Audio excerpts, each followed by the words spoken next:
It is a Friday night. It is Smackdown. I am the Solomonster. Thank you for joining me here on yet another Friday night. You know, we've been watching Smackdown over the last several weeks.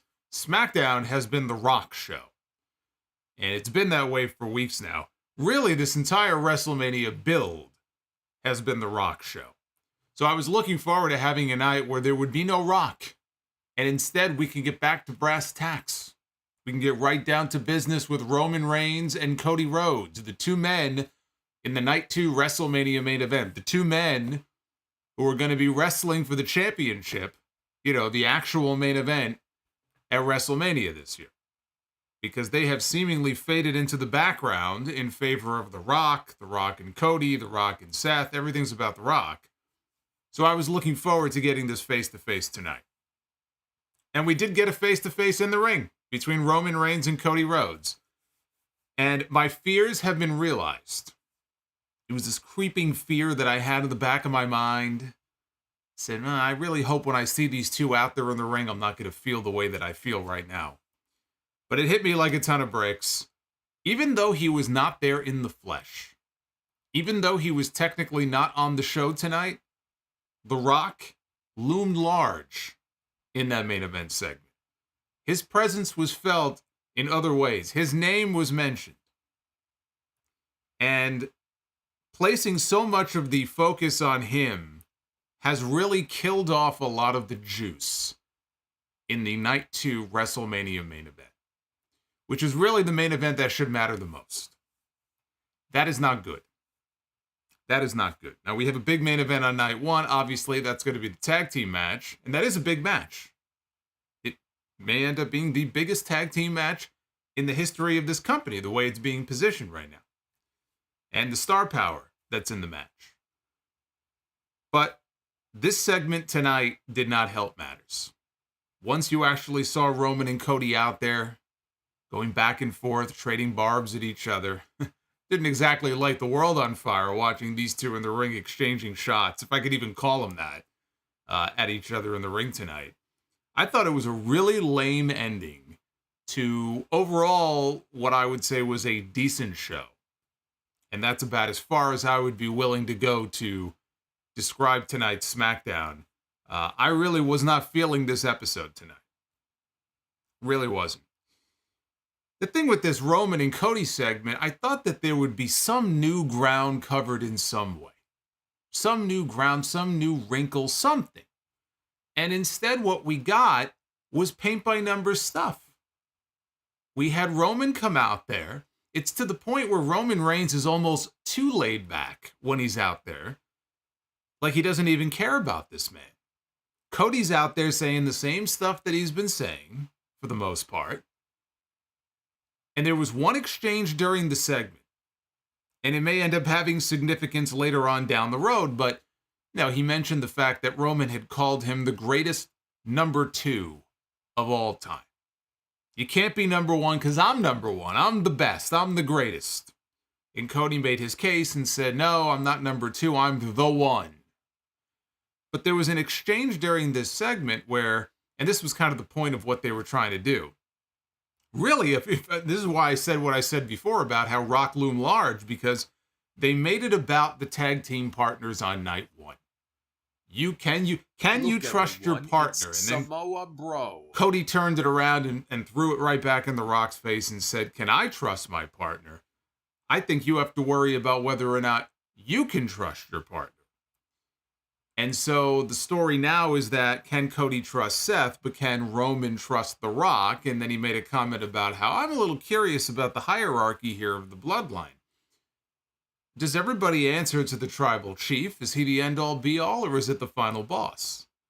And there was a moment in there where they could have done something kind of interesting and they didn't do it, which is Roman's reaction to that crack. And instead, his reaction was the classic Roman Reigns non-reaction, where he just played it off. He made a funny face, like, what is this guy talking about, right?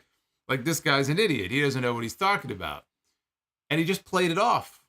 Like, you know, in one ear and out the other, wasn't a big deal. And that was the moment in the segment where they really could have had Roman finally show some fire and show a little bit of emotion like he cared. And I'm not saying he had to outwardly make it so apparent that, no, I'm the boss, not him. Like, he doesn't have to come out and say that because obviously they're building to something with him and Rock. I get that. But that was a missed opportunity to maybe make things a little bit interesting. The segment just wasn't interesting. And when it was over, we had a standoff between the members of the Bloodline, and we had Cody and Jey Uso and Seth Rollins because Cody and Roman lied to each other, and in fact, they did not show up alone. There was no physicality, though. We had a little bit of a standoff at the end of the show, and that's how they went off the air. But it just was very underwhelming. I thought a very lame ending to the show. And last week, I did make a mention about something else, unrelated to Roman or Cody or The Rock. This is one of the things I actually enjoyed and got a kick out of on the show tonight. Remember last week, I said, AJ Styles has been avoiding LA Knight now for weeks. We have not seen AJ Styles on this television show. And even that's been kind of boring because we've had a lot of LA Knight showing up with a chair. Where is he? Where is he? Right? Well, he's not here. And he's cutting promos on AJ Styles, who's not physically on the show. It's fucking boring, right? You could do that for a week or two, but how many weeks now has it been? And I said, here's what I want on the show this week. I want LA Knight to go to AJ's house. I want him to go to his house when he's in the middle of streaming live on Twitch, and I want him to break into the man's house. He wasn't streaming on Twitch, but they did, in fact, have LA Knight come to AJ's house in Gainesville, Georgia. And campy as it may have been, I enjoyed that. One of the few things I enjoyed on the show tonight. We'll get into the whole thing, and I'll have more to say about that main event segment, which was not very good. Here on this SmackDown review for March 22nd, 2024, I am the Solomonster. Thank you so much for joining me. Like and subscribe to the channel. 400 likes is the goal tonight for Be the Booker. I don't know if we're going to hit it, but we're going to try. Super chats are open. I thank you in advance. I'll be reading your messages in a little bit. We will get to that. But first, we got to get into this show, and we got to talk about Rey Mysterio and Santos Escobar, which is how they opened the show. A match that I thought was going to be saved for WrestleMania. And then they announced it, and I said, well, we'll see if we actually get the match or, if we end up getting more of an angle. And in fact, we got the match. So surprisingly, we are not going to get the singles match at WrestleMania, I don't think. Rey had a couple of awkward moments early in the match. Couple of slips, very uncharacteristic of him early on. Escobar ended up outside on the floor. Rey did his sliding splash under the bottom rope out of the ring, and then they took us into commercial with that. So it was a very rough start for Rey in this match. And Corey Graves tried to cover for it on commentary, which I thought was good on his part by saying, well, maybe Rey is not fully healed up from his knee surgery yet. Watching it, I didn't get the impression that those slip-ups were by design. It just looked to me like Rey was a little rough. I think this was his first match back since, November? October? He's been out of the ring for a while. I don't know if he's been working house shows or not, but it felt to me like he just had a couple of hiccups that he normally wouldn't have. And Graves tried to cover up for it. But thankfully, he worked all of that out coming out of the break. The second half of this match, much better than those first few minutes. He looked more like his normal self. Escobar took control for a little bit. He set Rey up in a tree of woe. He went for a spear, and he missed, collided with the ring post. Rey climbed to the top rope while Escobar was regrouping outside and just dove off the top rope with a crossbody, landed on him on the floor. Rey then hit a top rope seated senton back inside, and then a springboard moonsault. Looked like the Rey Mysterio of old, so we were back in business. He lined up for a 619. Escobar, though, took him out with a super kick when he rebounded off the ropes. And he was talking some smack to Mysterio. He fired up, sent Escobar to ringside. Rey slammed his head into the announce table. Then he hit a seated senton running across the announce table. So Escobar was over by the barricade by the timekeeper's area. He was kind of leaned up against it. And Rey comes running across the table with a seated senton. That takes both men out over the barricade. And Escobar came very close to smacking the back of his head on the concrete, it looked like. Rey tossed Escobar back into the ring. He was on the apron. and he was setting up for a West Coast pop when a masked man appears. Looked like a fan. And he had a lucha mask on, and he interrupted Rey, who crashed and burned. And then Rey turns around to see, like, what's going on here, and that distraction allowed Escobar to hit a 619 of his own, and then he followed with the Phantom Driver, and he pinned Rey Mysterio. And after that, the masked man revealed himself to be Dominic Mysterio, although we didn't have to wait for him to pull the mask off. It was pretty clear, even without seeing the mullet, because the hair was under the mask. You could still tell it was Dominic. But he pulled the mask off, everybody booed. Much better second half of this match. And so they are going back to Rey and Dominic out of nowhere. There's been nothing on television to indicate that they were going back to Rey and Dom in any way, shape, or form. And so now they're back to Rey and Dominic, which I guess answers the question as far as what's Dominic going to do at WrestleMania. All the other members of the Judgment Day, except for JD McDonough, I was going to say R-Truth, but R-Truth is going to be in the tag team ladder match. So JD McDonough is like the only member of the Judgment Day who is not accounted for right now at WrestleMania. Rhea Ripley has a match. Finn Balor and Damian Priest have a tag team title match. I mentioned R-Truth if you want to throw him in there.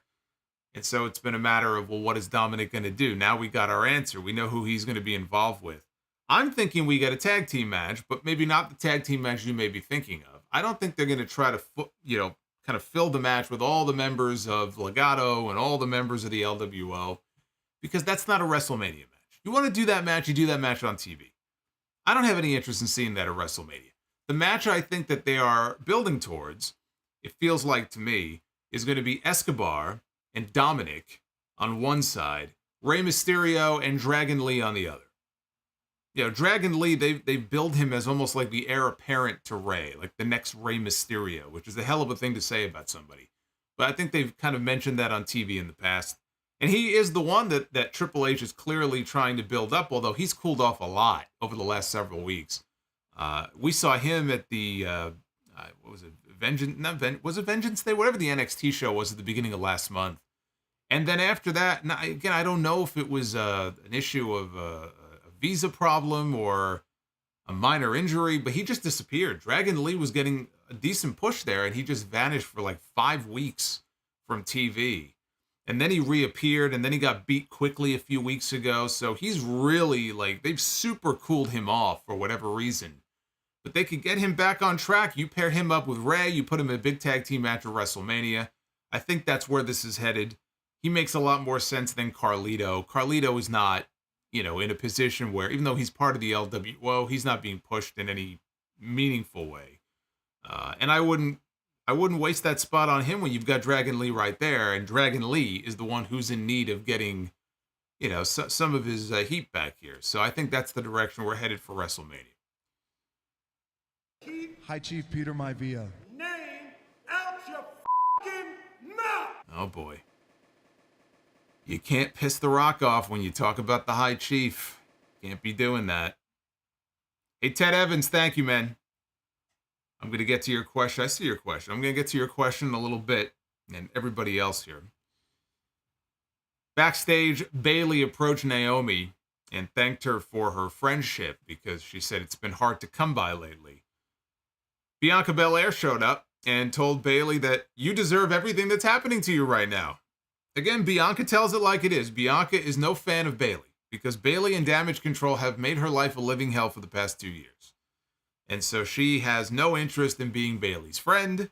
She has no interest in helping this woman out in any way, shape, or form.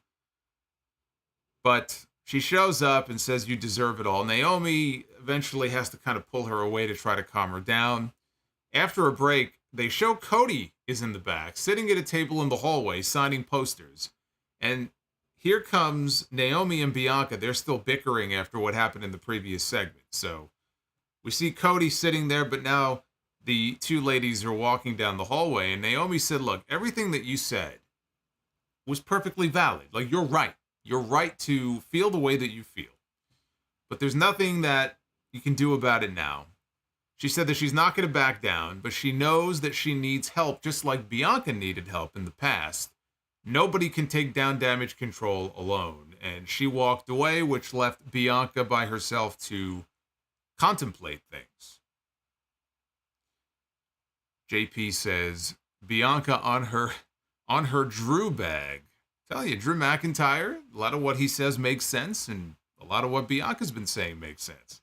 It's nice to have some people on the I was going to say baby faces, but Drew's not a baby face.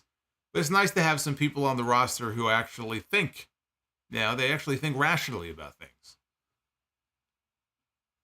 We had Carl Anderson and Luke Gallows with Michin in their corner against Austin Theory and Grayson Waller. This was bracket number 2 for the tag team title ladder match of WrestleMania. They would meet the winners of the match coming up later in the show with the Street Profits and AOP. And the winners would then go on to WrestleMania. Or rather, well, let's back up a little bit here, because it's a little bit different the way they've been working this, because they have the champions and then they have 5 other spots for WrestleMania. And I believe it's 2 SmackDown teams and 3 Raw teams, if I'm not mistaken, that are going to be in the tag team title ladder match at WrestleMania.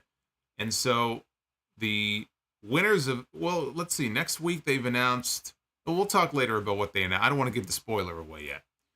But this was bracket number 2. Last week we had bracket number 1. That's all you need to know. Confusing myself now with these brackets. We'll talk about that later. But anyway, Carl Anderson ran wild for a little bit late in the match. You got a little flurry of offense there. You got a respectful reaction from the crowd for it. Spine busters for both the heels. He and Gallows tried for the Magic Killer, but Grayson Waller broke it up. Eventually, Theory rolled up Gallows with an assist from Waller to win the match and move on. You know, the OC doesn't mean much on the main roster. I mean, come on. You know, I mean, these guys, they never win. They never wrestle. They never have promo time. If you didn't watch NXT, I guarantee you would not be able to sit there and tell me the last time that you saw these 2 men have a tag team match on TV without going to Cage Match. Okay? You wouldn't be able to tell me that. And if you could say yes, you're a liar. So it's not as if they've been used in any meaningful way recently. They were there. They served their purpose in this match. And look, it's not like they're bad wrestlers, right? Carl Anderson is not a bad wrestler. But you look at these 2, and it's like there's nothing there to really get behind, even though I think the OC is supposed to be a babyface group, I think. I don't even know why there is an OC anymore. There is no OC. AJ is on his own. AJ's a heel. They're the Good Brothers. I don't even know why they're calling them the OC at this point. I don't even know why Michin is with them, although I was going to say, they should be her manager. I feel like Michin gets more TV time on average than they do. Maybe they should manage her instead of the other way around.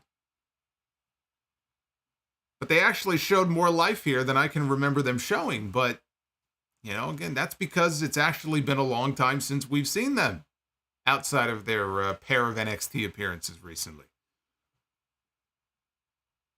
We had Naomi one-on-one with the women's champion, IYO SKY. This was non-title, of course. All the members of Damage Control, except for IYO SKY, came out.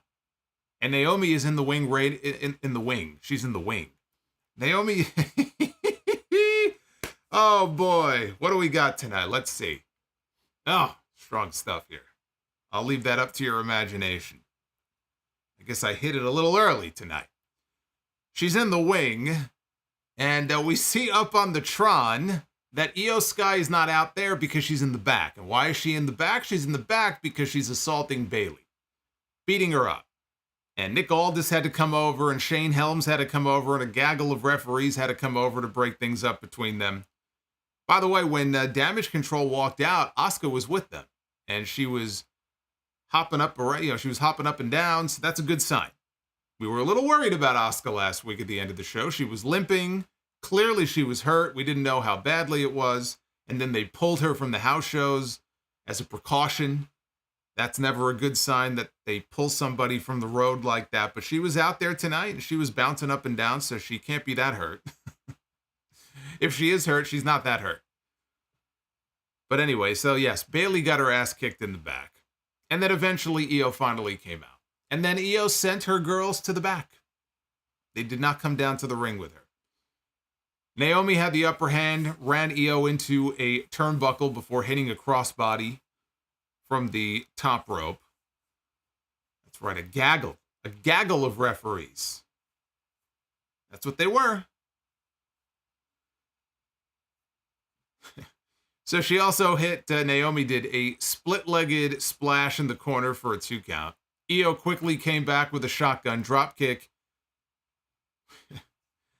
Now, I don't know why this happened, but here, probably because as I'm watching, I'm speeding through my notes, and I have shorthand too, so I know what I mean, but it's just funny because I'm looking at this. I wrote, Io came back with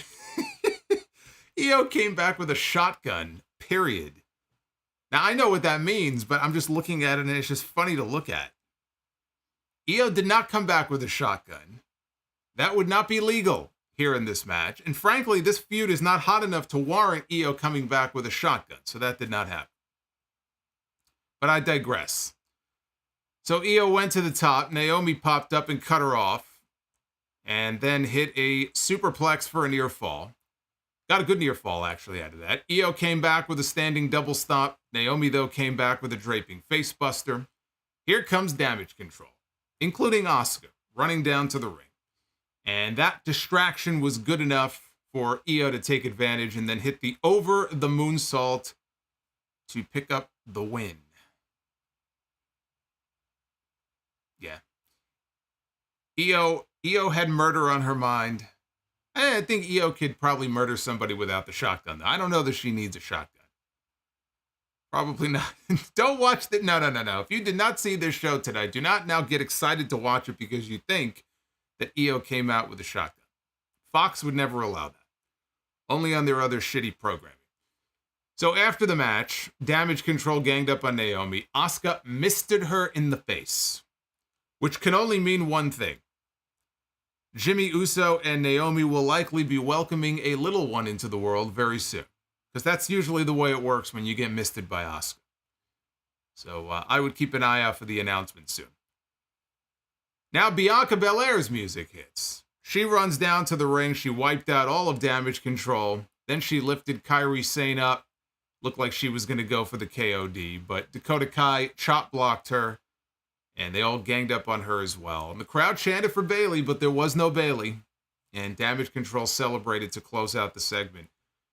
This was a good match. I enjoyed this match. Naomi loses again, but it took outside interference from Damage Control for Io to get the job done. And Bianca finally did show up. We knew she was going to show up. It's been building to this moment. Yeah, they've been kind of teasing something for a few weeks now. And where they go from here is going to be very interesting, because where they go from here could be affected by this woman, the woman that was featured in the very next segment. After this, they aired a Jade Cargill video package. They have gone radio silent for Jade over the last 3 or 4 weeks. Last time we saw her, she made a very random appearance in the back, talking to Nick Aldis, right? He pulled her into his office. But she had a little face-off with Damage Control in that segment. And then we have not seen or heard from Jade since. Well, now it is official. They had a video package for her. She called herself a once-in-a-lifetime generational talent and said they're going to build statues of her.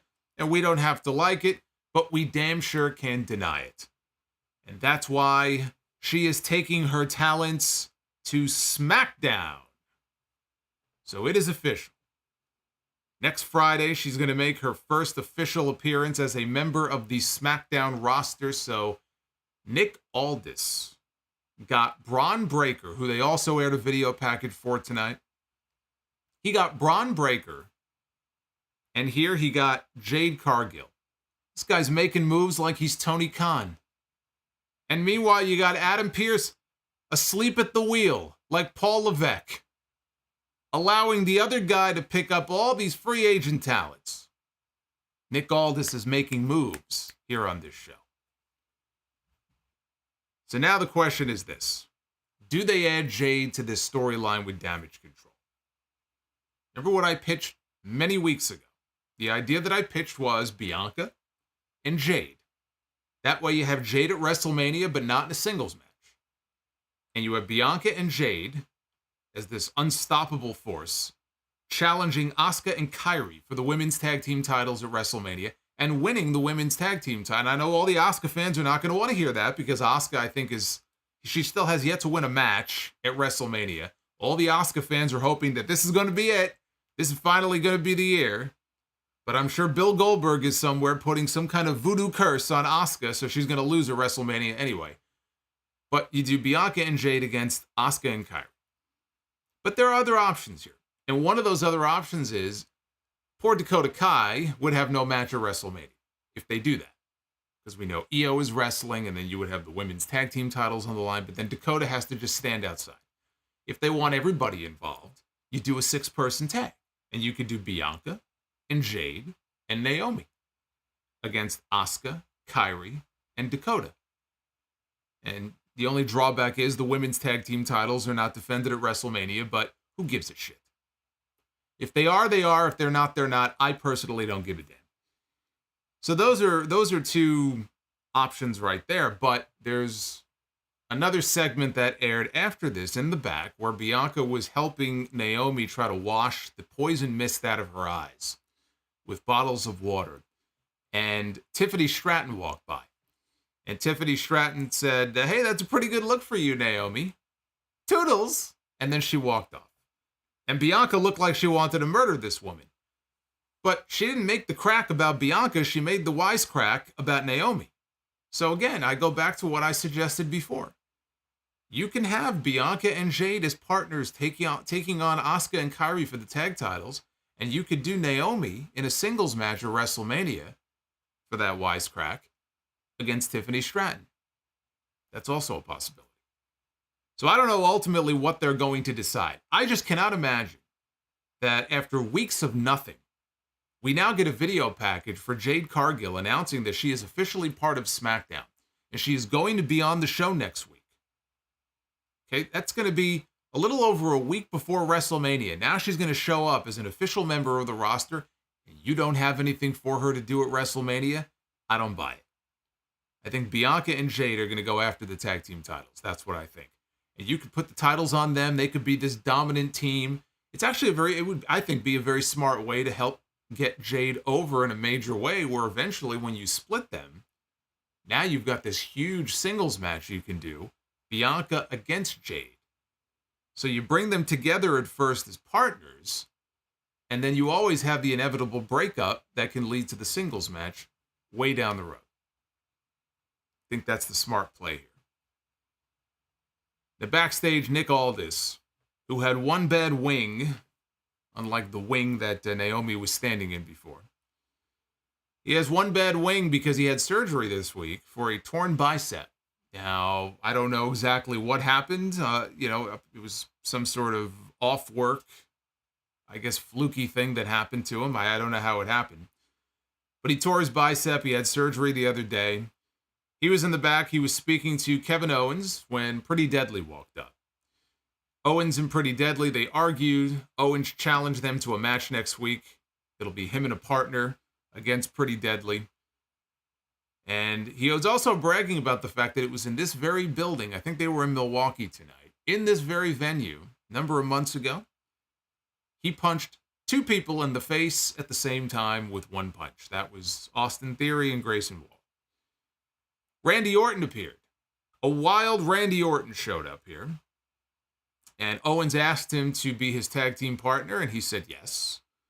And so Owens and Randy walked away. They were very excited about next week. Owens then returned, or at least his fists did, from off camera because he did punch Elton Prince and Kit Wilson at the same time with a single punch. And that he very excitedly ran off to go tell Randy all about it. And that was the end of that. We then saw a video.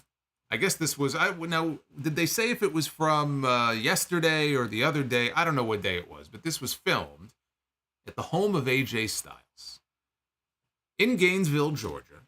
They had a camera crew there to film AJ to talk about his preparation for his big singles match coming up at WrestleMania with LA Knight. And AJ was shown sitting in his, I guess, living room. And he's being interviewed. And we hear the honking of a horn outside of his house. And he can't imagine what it is. So AJ gets up and he walks outside to go find out what the ruckus is. And he sees LA Knight standing outside of his car, reaching in through the window, honking the horn, trying to get his attention. So AJ sees him. LA Knight, of course, he's talking shit. He's going, yeah. He's talking all kinds of crap. And the two of them end up brawling on AJ's front lawn. Now, somewhere in this commotion, I guess the camera guy got knocked over, and the camera transmission, they lost their feed or whatever. So we got no more footage from the camera. But things picked up with a different camera because the police eventually were called. And now we have the view of the police dash cam footage. As the cops arrived on the scene, they broke them up. They ended up handcuffing LA Knight. They put him face down on the hood of the car. Styles comes back while he's being cuffed. Styles comes over to attack him again. Now the cops are going to cuff AJ. AJ's explaining to them, oh, no, this is my house. So they let him go. Then we see Wendy. We got a Wendy cameo here. I don't mean Wendy's like the fucking burger joint. I know a lot of you probably eat Wendy's. No, we saw Wendy show up.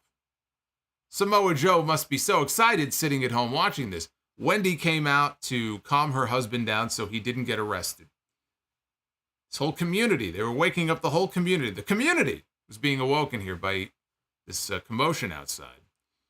And the police stuffed LA Knight in the back of their squad car while AJ told him that he would see him next week at SmackDown. We were told that AJ declined to press charges. That's why LA Knight is no longer incarcerated. Didn't want to press charges. Well, that's not how we do things, though, you know? You don't get the cops involved. Why would you get the cops involved and press charges when you can get this man in the ring and beat him up without any legal repercussions whatsoever? You can legally beat the hell out of this man. So, of course, you don't press charges. It's smart.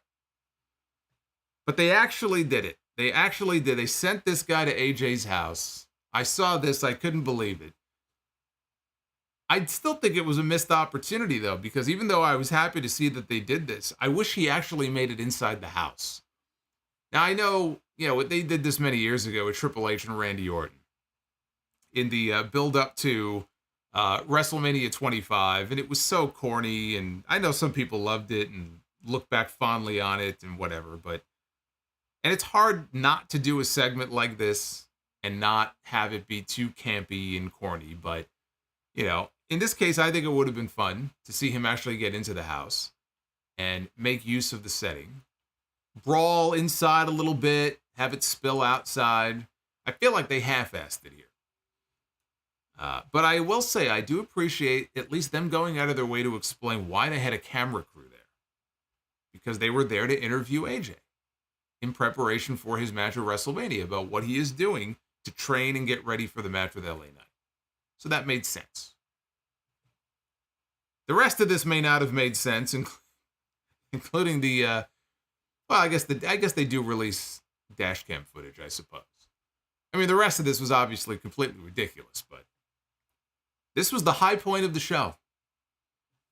I don't know what that says about the rest of this show. Probably nothing very good, but this was the high point of the show for me.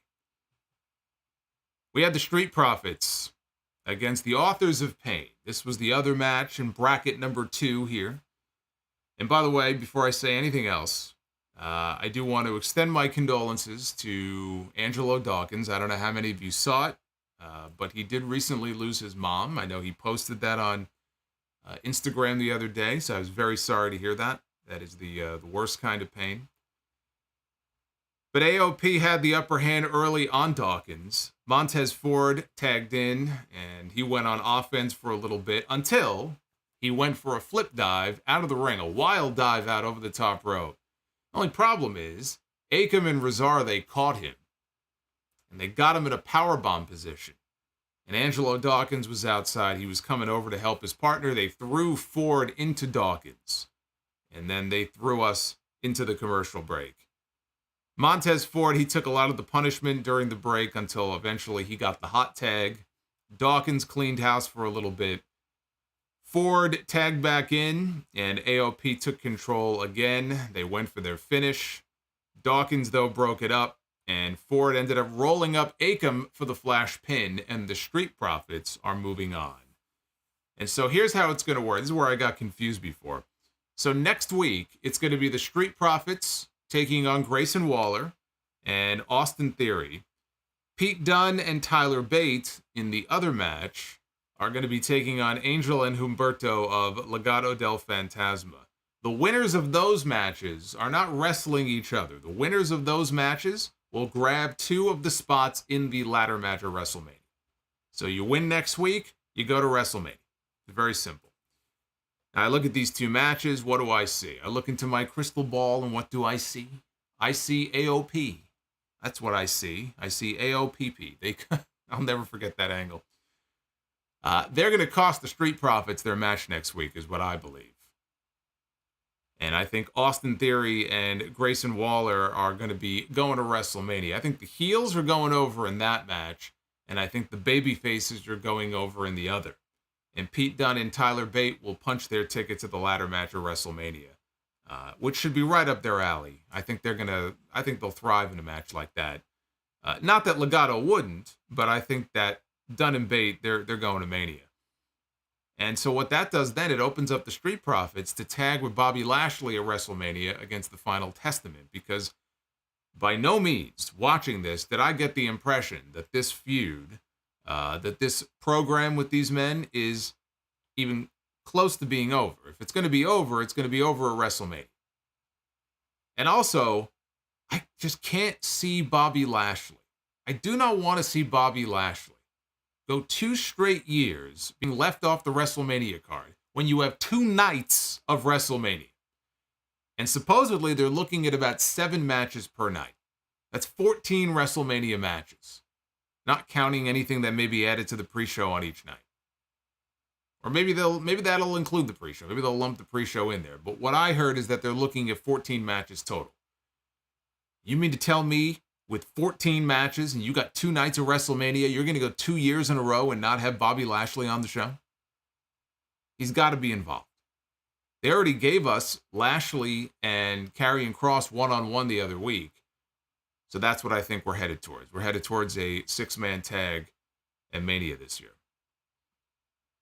And then we got to the main event segment.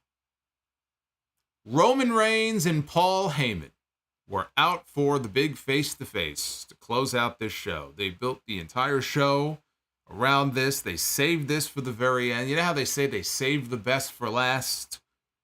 Not this week. Roman said the wise man made a promise and the tribal chief keeps his word.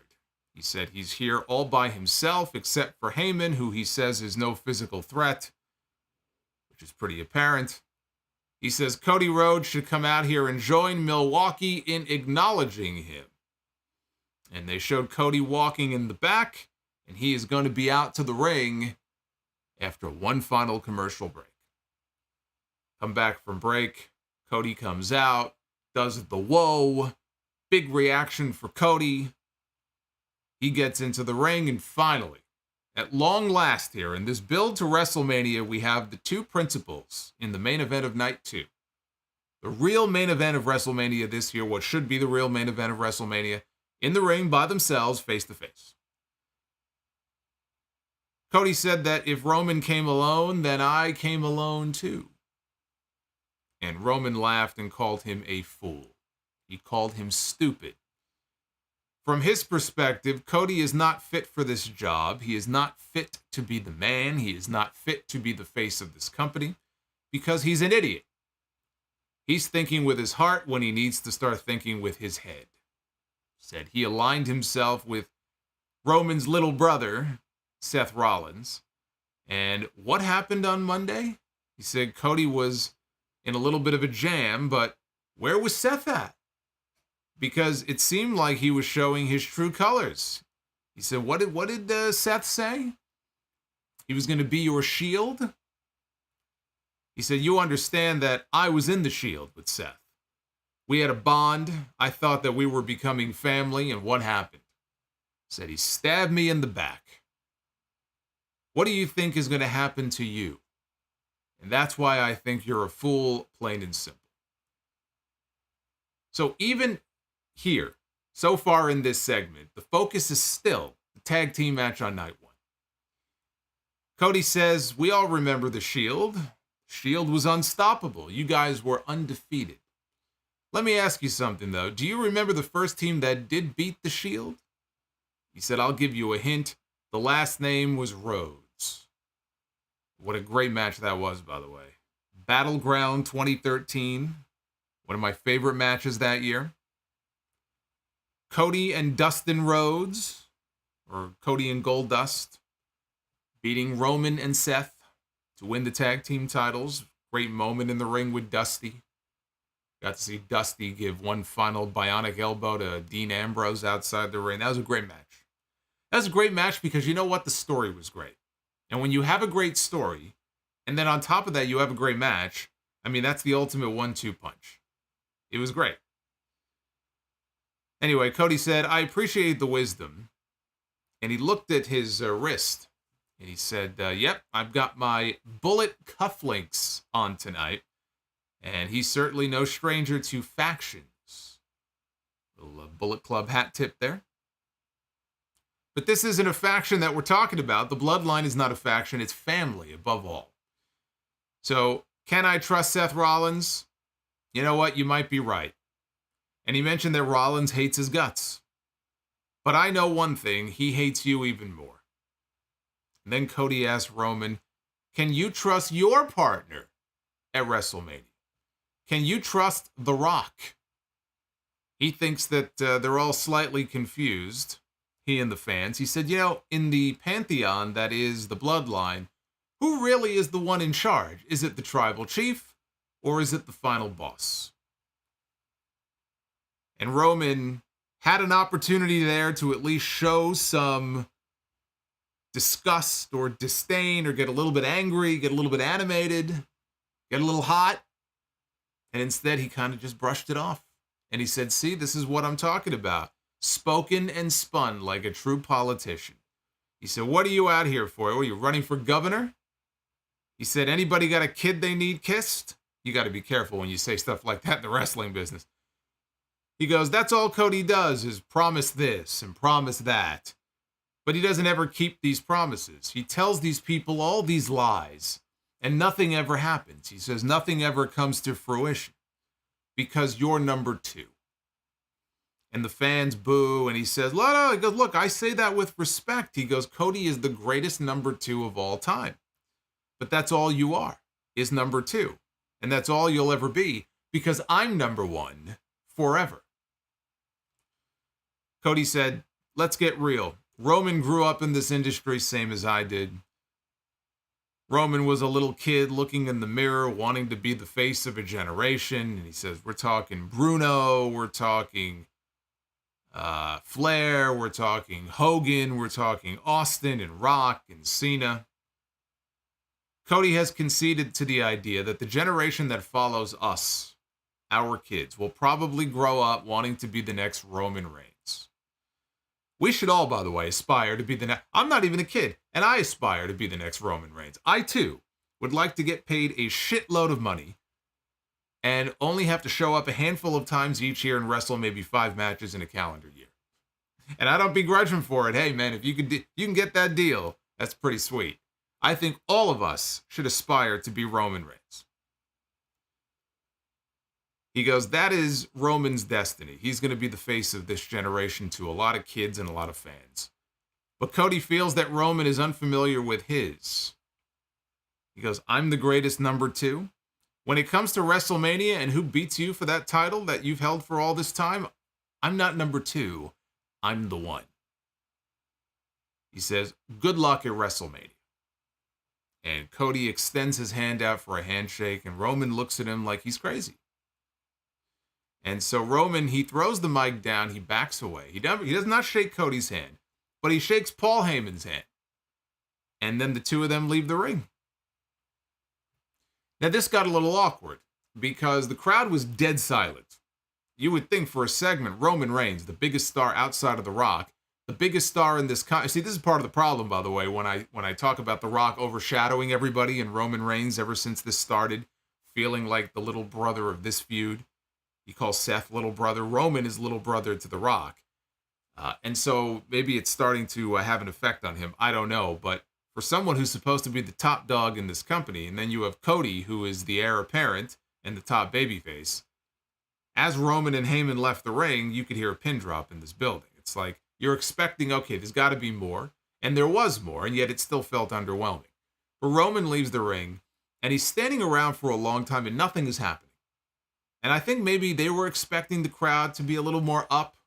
Roman's kind of looking around and everything, and nothing's going on. And I'm waiting, because Cody is standing in the middle of the ring, and I'm waiting and to see what happens. Now, eventually, Roman snaps his fingers. And they were off cue a little bit because it took a few seconds. But what he was doing was, when he snapped his fingers, they played his music and they signaled the arrival of Solo Sikoa and Jimmy Uso. They cut to the crowd. There they were. Solo in this part of the crowd, Jimmy coming out of the crowd over there. And eventually they made their way over the barricade, came down to ringside. Are you telling me the heel lied? Roman Reigns lied to all of us? So Cody was all alone in the ring by himself. Solo and Jimmy, they end up standing beside Heyman and Roman at the foot of the aisleway. Cody takes his jacket off in the ring. And Roman has a look on his face like he just can't understand why this guy doesn't look scared or intimidated. Then they cut to a shot of Jey Uso. He's got a hoodie on in the crowd.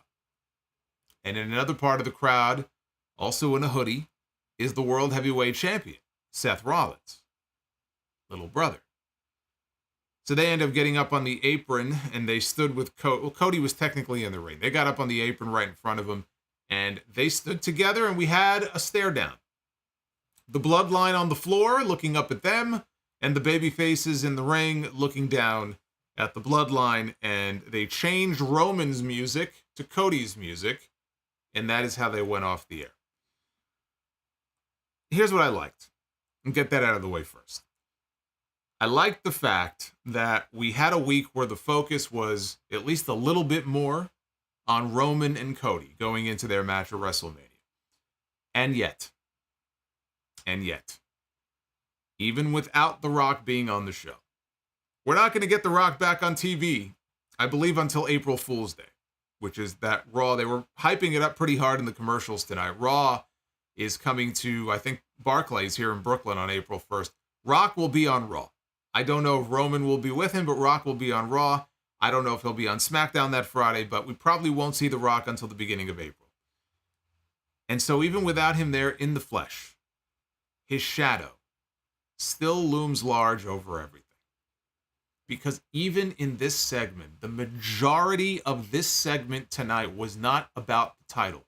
Did they even mention the championship? I mean, Cody did mention the fact that Roman has had that title for a long time, but was there really any focus at all on the undisputed title in this segment, or Cody's story, and look, I'm okay not hearing the word story. We've heard it enough. But the focus was hardly even on their actual match on night 2. Still, the focus was on the tag team match on night 1 involving The Rock. The focus was on the fact that, can you trust The Rock? Who's the real boss of the Bloodline? Is it the tribal chief? Is it the final boss? Now, we all know the longer-term plan here is to eventually get to Rock and Roman. They're going to do the match at some point, probably WrestleMania next year. We're going to get that match. And this is all going to play into that story. Yeah, but I've made the comparisons recently to this feeling a lot like WrestleMania 27. And that whole story arc with Rock and John Cena. You go into the main event of WrestleMania that year in Atlanta, and what is the main event? John Cena and The Miz, which just screams WrestleMania main event, I know. But it didn't matter because the whole thing was a total afterthought. That's why The Miz got a WrestleMania main event that year, because it didn't matter. It didn't matter. The real stars were Rock and Cena. Their story started at 27. And then it built to their first match at 28, and then their final match, the blow-off, at 29. It was a 3-year story arc. The whole point of it was, at the very end, Cena would be crowned, he would be anointed, and Rock would endorse him. Didn't exactly go the way that they had planned, because I was there. I still remember him raising Cena's hand and boo, right? Is that really what they wanted after 3 years? Probably not. But here we are again in a situation where it's starting to feel like it's that situation all over again, where this is only the beginning chapter of a bigger story. And so the focus really is on that and not where it is supposed to be. This was an opportunity for them to get back to the other match, to get back to the title. And it didn't feel like that. This may end up being the only time that we get Roman Reigns and Cody Rhodes alone together in the ring before they meet at WrestleMania. This could very well end up being it between now and April 7th. And they had an opportunity to go out there and say something at least somewhat different than what they have already been saying in their promos, and they whiffed. They didn't do it. It was boring. There was nothing new. There was nothing engaging or interesting about this segment. It fell flat. Sometimes segments fall flat. Sometimes you hit a home run. But it's tough when this may end up being the only time that we get these two in the ring together like this, because the WrestleMania focus is on so many different things. It's not like it's just hyper-focused on this one match. This may be it. And if this is it, boy, was this fucking lame. When this segment was over, it just felt underwhelming. That was my biggest issue with it. I don't know if we're going to get these two in the ring together like this again. But the whole focus was on that tag team match on night one, when it should have been, I believe, on the title match for night two. Now, I'm hoping that as we get closer to WrestleMania, this feeling that I have now where, and again, it really hit me watching this segment tonight. It's just Rock's addition to this entire story has shifted the focus away from where it needs to be. And that's a problem, because as somebody who wants to see Roman and Cody in a rematch of WrestleMania, and that was the direction that I thought they were going in originally, and had no issue with that. When Cody won the Royal Rumble and he pointed up at Roman Reigns in the skybox, and I said, all right, here we go. I had no issue with it, but then Rock showed up and everything got thrown into chaos. And I've been entertained by a lot of Rock stuff. Rock has added a little something extra to the build for WrestleMania, but at what cost? I mean, they're going to do huge business. They're going to get a ton of media. They got The Rock back. They love it. They got The Rock back. We got the Hollywood Rock theme song back, right? There's a lot to like, but at what cost? What is it doing to the other match of WrestleMania? Even I'm sitting here going, man, this is boring. It shouldn't be this way. Now, I know last year going into WrestleMania, there was no physicality between Roman and Cody. I think they kept them apart, and they seem to be doing the same thing again this year. You know, look, I'm not even saying that we needed a Pier 6 brawl with all six guys at the end of the show, but what they gave us was very underwhelming. And I think that by the time we get to night two, and Roman comes out, 4 years later when his entrance is over and Cody comes out, when they finally ring the bell and they get in the ring for their match, it's going to be a great match. I think it's going to be a great match, hopefully with the correct finish. And there's a lot of potential there to have fun with it. It probably will be overbooked to all hell. But again, it could turn out to be a really fun match. And everything can work out okay in the end. And I'm hoping that's what happens. Because right now I'm sitting here going, man, I don't have this level of excitement that I should have for this match. And it's not because they booked the wrong match. I believe they booked the right match. But it's all part of how they are getting people excited for this match and how they are building to it. It's not clicking. And the reason it's not clicking is about 6'3", 275 pounds. Has a lot to do with it. And again, Roman is so laid back. I said that at the beginning of the review, that it's like anything Cody says that should get him hot under the collar, it's like it just sort of rolls off his back like it's no big deal. So, I don't know. He basically just kind of waved Cody off like a scrub there in that segment. Anyway, we'll see what happens when Rock comes back on Raw on the 1st. But as far as next week, I don't think they announced anything as far as Roman. I know they haven't announced anything for Rock, so I'm not expecting him on SmackDown next week. But this is how you can tell. For all the people who said, well, this was obviously part of the plan from the very beginning, and all the prognosticators and the podcasters and everybody got worked, this was always going to be the plan. Rock has said from day one, I'm a long gamer, right? No. That doesn't prove anything. And you're seeing why. You're seeing exactly why. I don't believe that they would be building to Roman and Cody in this way if Rock never showed up and never said that he wanted to be a part of WrestleMania, because it was going to be The Rock against Roman Reigns. And then they decided, oh shit, this isn't exactly the reaction we were hoping for, so let's come up with a plan B. And we'll really shake things up, and we'll have Rock go heel. Like, do people honestly believe that when Rock initially came back, the original plan was for him to go heel?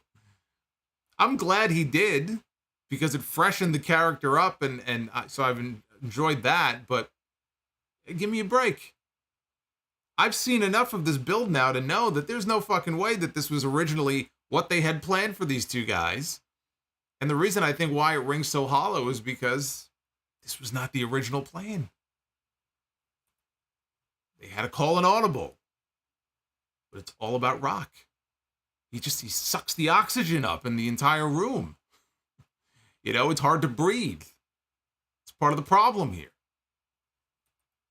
And it might get even worse if he sticks around for a little while. Even if Cody wins the belt, it might get worse for Cody, because Cody will win the title and he'll still feel like number two. And you never want that to be the case when you crown your new champion. That, you know, they kind of get the CM Punk run from 2012, or, you know, pick any champion you want to think of who won the belt, but they still really weren't positioned as the top guy. That's something that Cody Rhodes does not need coming out of WrestleMania. Let's take a look at the Twitter poll. What did you think of SmackDown here for March the 22nd? 45% give the show 4 stars. 33% give the show 3 stars. 13% give it a 2-star rating. And 9% give tonight's show 1 star. Oh boy. Issa's loving this. I see Issa. Issa, I thought of you right away. I said, she's going to love this. The minute that the words leave my mouth, when I say, boy, this match, man, this build feels boring. She says, Cody is being exposed. But Issa, I bought a box of tissues for you. Just tell me where to ship them. And that way, at the end of night 2, you will have them in hand to dry up your tears.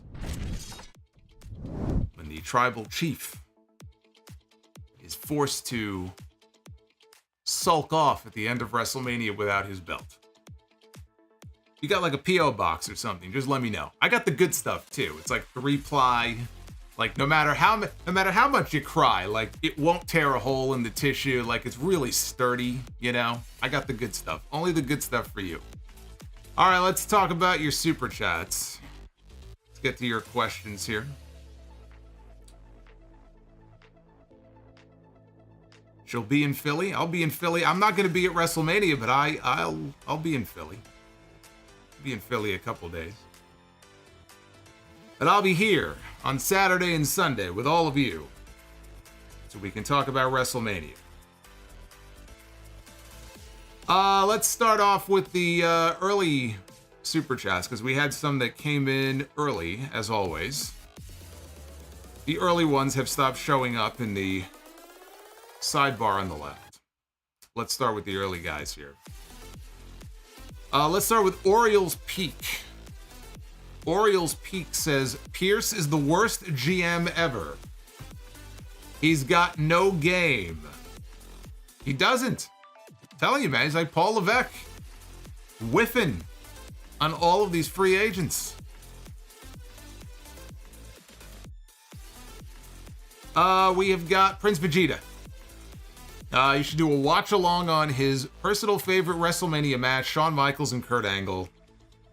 A interpromotional dream match done right.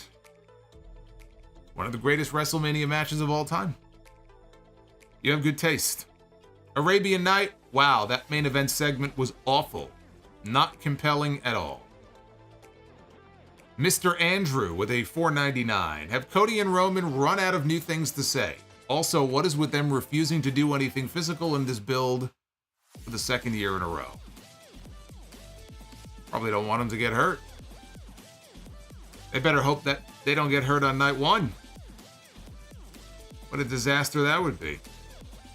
Arabian Night says WWE's format and pacing of TV is ass. Long entrances, too many breaks at the worst spots. AEW's pacing is fast, but I would take that over some of the WWE shows.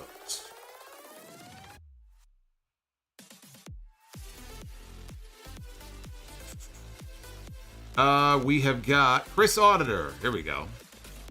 Chris chiming in here with the $5. The body cam footage of Knight and Styles brawling in the middle of the road was hilarious. I told you, it's the best segment on the entire show. Peter Quartieri is coming in hot with a $20 super chat. Hey y'all, happy Friday. Happy Friday to you as well, Peter. I hope you have a great weekend. Tribal Kev, salute to The Rock. He is levels above these two. GOAT.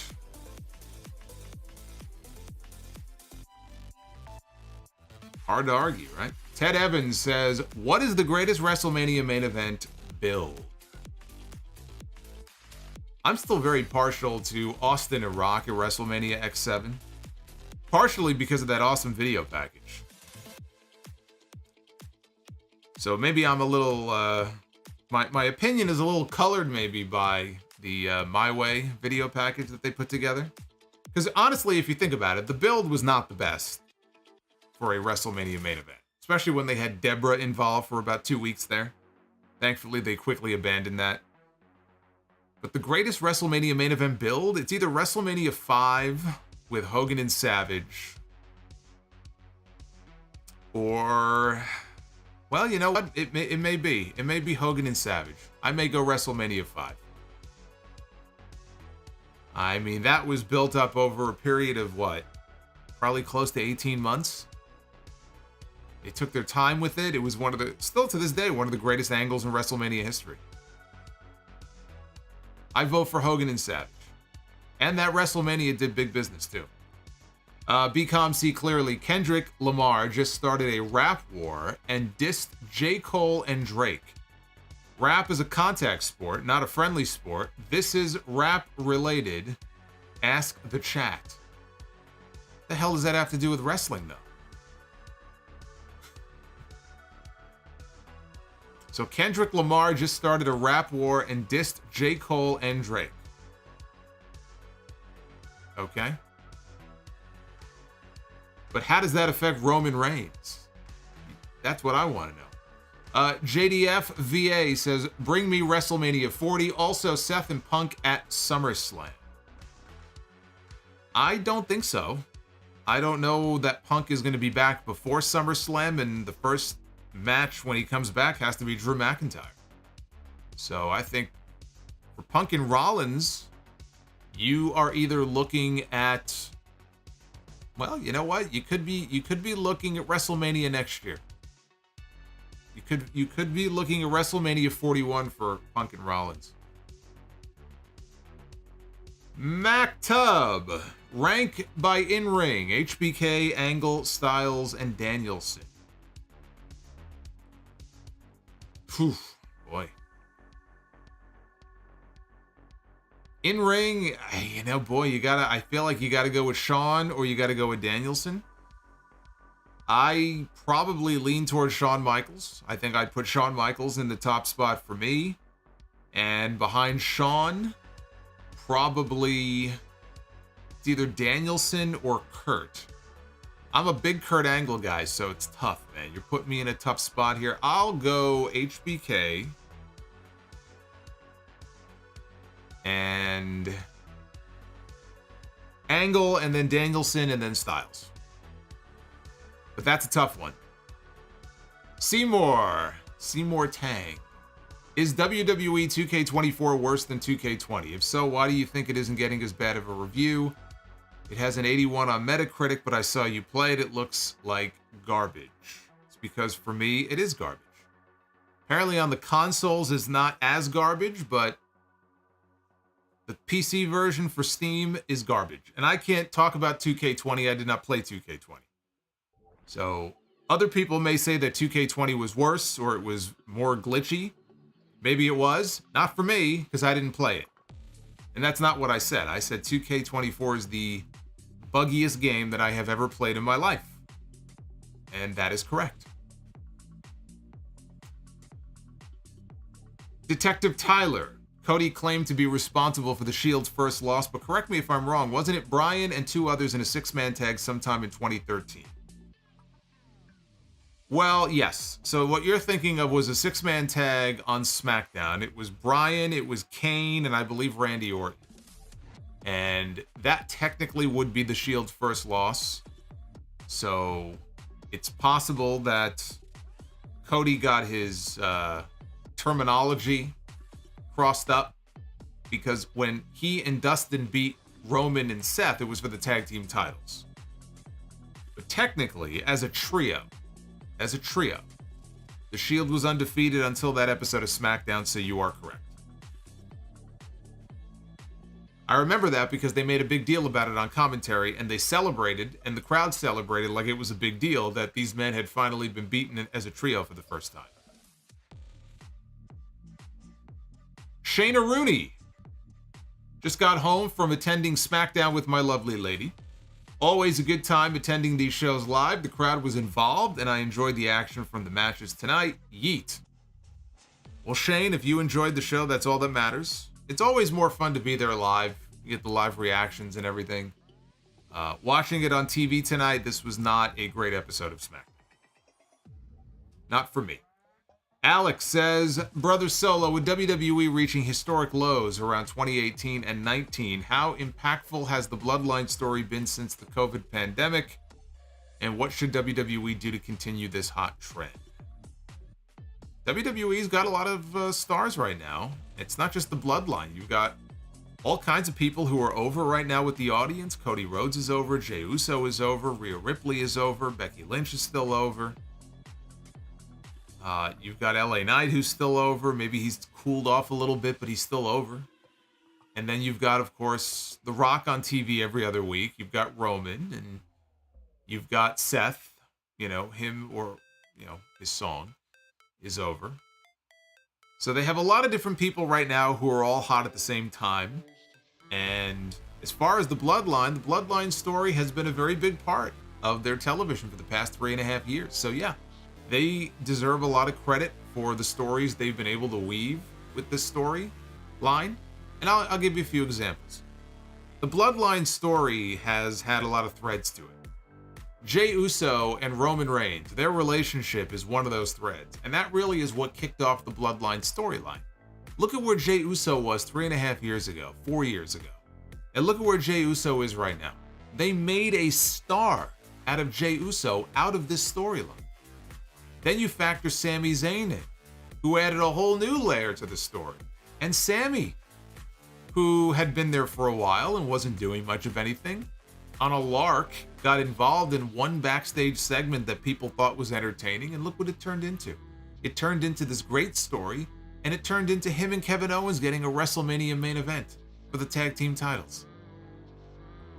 But I do feel like for a while there, in the summer of 2023, they jumped the shark with the Bloodline story. The Rock coming back injected some new life into it. Now, with the Rock and Roman stuff, you could certainly drag this on for a while longer. And that's to say nothing of the possibility of them adding somebody like a Jacob Fatu or a Tama Tonga if they want to put him in the Bloodline because they consider him family. He could be added to the Bloodline. Whoever it is, there are other members who could be added. So it's like the NWO. I mean, you could cycle people in and out and keep the Bloodline going for another 3 years if they want to. And you know what? If they can find a way to keep it interesting, I don't even mind. It's the fact that it felt like this story jumped the shark after SummerSlam last year, and I was done with it.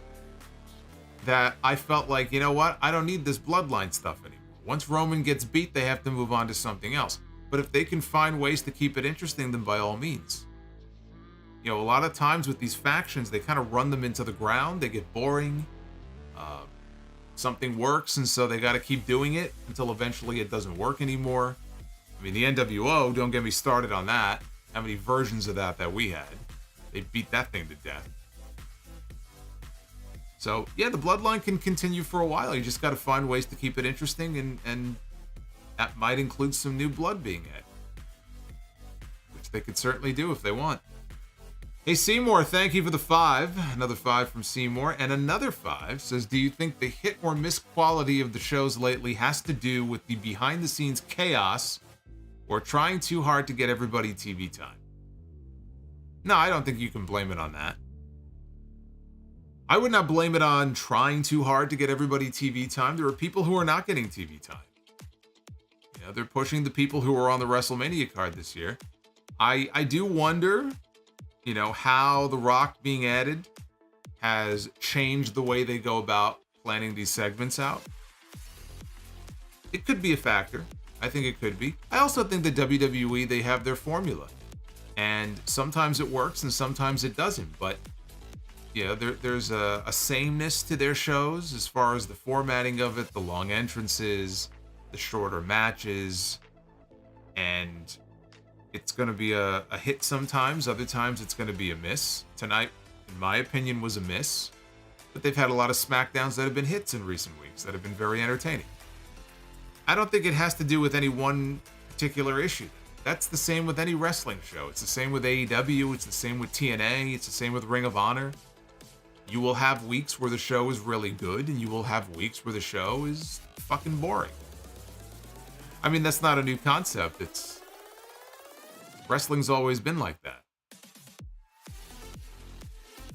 Andrew, with the $4.99. Feel like Bianca's Mania match will be a singles match due to her streak. If she has a tag team match and wins, though, it's the difference. A win is a win. Right? I mean, the only singles match I could think of for her would be against Tiffany. I guess Tiffany could always beat her. That would be a huge win for Tiffany, but no, I mean, her having a WrestleMania streak doesn't mean anything to me.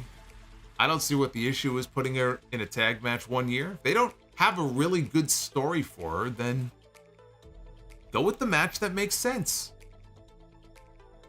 If she and Jade team up to challenge for the tag team titles, they're winning the titles. So whether you want to count that into her streak or not, she's still going to win. I personally don't see what the big deal is.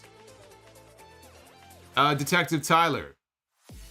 Cody comes, Roman comes, Veer comes. Everyone comes. Speak for yourself, buddy. Seymour says, I was legit so scared when they started talking about number 2 that Cody was going to say, Seth and I will beat you and Diarrhea Dwayne. You know, I didn't even think about that because I have tried to put that out of my mind. But you're right. He could have made a very terrible joke.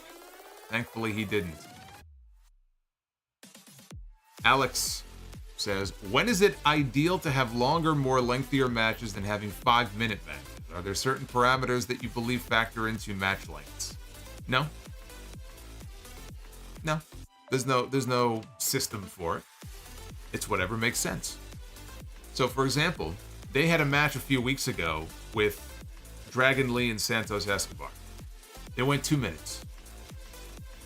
And it might have been one of those shows where the Rock stuff at the beginning went really long. I don't remember what week it was. They literally gave those guys 2 minutes on television. Now, if you have Santos Escobar and you have Dragon Lee, and you're going to put them in the ring together, you give them more than 2 minutes.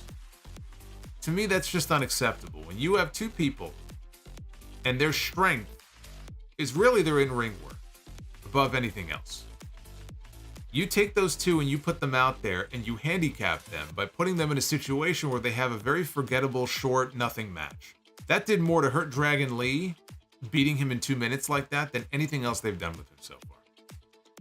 There are times where I feel like you just sort of know when it's appropriate to have a match go longer than maybe it normally would go. And part of it also is what else do you have formatted on the show? It all depends on what is on the show that night. Like if I were booking these shows, I would have an idea of what the card is going to be a week out, and I would have it down on paper, and I would look at it and go, okay, we're not going to have time to have any matches on this show longer than 10 minutes. So let's take one match, the match that we think needs that time more than any other. We'll give them the 10 minutes, and we'll have to work around it with everybody else. Or if it's a week where I feel like, you know what, I want these two people to have a match, but I want to give them time, because this match is going to tear the house down. I want them to have like 15 to 18 minutes in the main event, 3 commercial breaks. I'll format the show around it. Some people may have to be left off. Other matches may have to have their time cut. And this is what they go through on a weekly basis. But there's not, in WWE, there's not a priority on the week-to-week TV on match lengths. And I'm not saying they need to have long matches every single week. They have more room to work with on Mondays because it's 3 hours instead of 2. AEW, also, if you think about it, they don't really always have longer matches. They have so much that they throw at you. It's hard to have longer matches sometimes because there's almost too much stuff. One of the things I've enjoyed about the last few weeks of Dynamite is the fact that it doesn't feel like they're just sort of rushing through everything, and they give things a chance to breathe a little bit. For a long time, they didn't do that. And that's not good either. When you try to fit too many people and too many things on the show, you don't recall all the things that you're supposed to remember. It works against you. But it's not like we're having 20-minute matches on Dynamite every week either. You've just got to make use of the television real estate that you have. It's tough. And you hope that when you get to the pay-per-views that you will have longer matches on those shows if you can't do them on weekly TV. So it's a give and take. And the other thing also is, and I know people don't like hearing this, but it's true. They are also trying to appeal to a broader audience. And the fact is, if you have people who aren't wrestling fans, or maybe they are casual viewers of the show, they'll check in every now and then. They want to see the names and the big stars. They want to see The Rock or Cody or Bianca. But they don't really pay attention to the week to week. Those people don't give a shit about the matches. They really don't. Like, to them, it doesn't matter if the match goes 10 minutes or 25 minutes. It doesn't matter. And frankly, the longer those matches go on, those people will probably get bored and will tune out. Now, I don't care because I'm a wrestling fan and I like longer matches sometimes. I don't give a fuck if Joe Blow, who only watches the show once a month, is watching the show and gets bored by seeing Santos Escobar and Rey Mysterio wrestle for 18 minutes. Fuck you, right? I mean, what do I care about him for? But they do. And so if they think that people are going to turn the show off because we have too many long matches, then you're not going to get long matches. Because to someone who doesn't watch the show week to week, if you're watching the show, and you have this longer match that goes through multiple commercial breaks, they're a lot less likely to stay tuned into the show. You gotta go from one to the next. You gotta keep things moving. I get it. It all factors into their thinking on this. Alan says it seems very likely that when Cody wins the title on night 2, Rock will somehow still steal the limelight through interference or some BS. It blows. I mean, that's one of my concerns, that even at the very end of night 2, it still somehow is all about The Rock. I hope I'm wrong. Money Benny. Hogan, Rock, Austin. Cody. Yeah, clear difference. And I'm sure people said that about Austin and Rock when they were first getting over too. What's your point?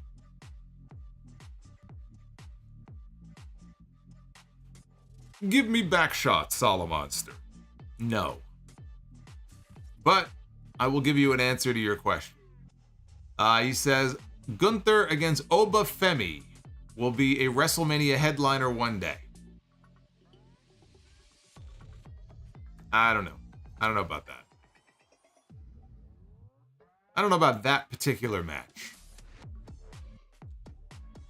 Chris Mikesell, Solo, when you do your wrestling events, have you had a wrestler recognize you for your podcast work? And if so, who was cool with you? Yes, and I don't name names. So I'm not going to say, but the answer is yes. Bret Hart, Goldberg sucks, Asuka is awesome. I could not have said it any better myself. Arabian Night, surprised they put Jade on SmackDown. Draft is going to be interesting. Raw's women's division is weak. Besides Rhea and Becky, they should have put Tiffany on Raw. I was putting the Slammy Award categories in my notes, because I'll run through them on the podcast on Sunday and give my thoughts on each category. They're bringing back the Slammies this year. First time, I think, in 4 years. And they have one category, and I think it's for, it might be for Female of the Year, Woman of the Year. I forgot exactly what the title of the category is. But I was thinking about it, and my instinct was to say, of the options, of the choices they gave, my instinct was to go with Rhea Ripley. But then I thought about it, and I said, you know what? I can't go with Rhea Ripley. I'm going to go with Becky Lynch. Because the more I thought about it, even though Rhea has been in a top position, like, she's out there with Judgment Day every week, and she's always getting TV time. The thing about Rhea Ripley, and I love Rhea Ripley, I think she's great. I know she's capable of having these great matches. This run that she has had, when you look back at the people that she has feuded with, this run has been very underwhelming. I mean, they have had her out there over the past year, since that great match with Charlotte Flair. They've had her wrestling Natty, and they've had her wrestling, oh God, who was the other one? For a while that she feuded with. Oh my God, who was it? I don't know. It was somebody else kind of lower in the pecking order, and then it was Zoe Stark, and it was these different people who aren't even over. And I'm like, this run has actually kind of blown, and I don't blame Rhea for that. It has more to do with the people that they've had her working with. And I can't, in good conscience, sit here and say that, yeah, you know, I would put Rhea Ripley over Becky Lynch. Becky Lynch has gone out there and had some pretty fucking great matches over the last several months. So, anyway, I'll get into all those Slammy categories on the show on Sunday. But it really hit me when I was looking at the options in the women's category, and I'm like, this has been a fucking lame run that she's had as champion. I can't put her in the top spot. Like, when I think back to post-Charlotte at WrestleMania last year, what's the best Rhea Ripley title defense in the last year? Like, name the best match. I don't know. I mean, maybe Nia by default, their match at Elimination Chamber. I'm not exactly, you know, it's not like I got my pen and I got my long list of choices here. It's like, yeah, this has been kind of underwhelming. Oh, he's back! Uh-oh.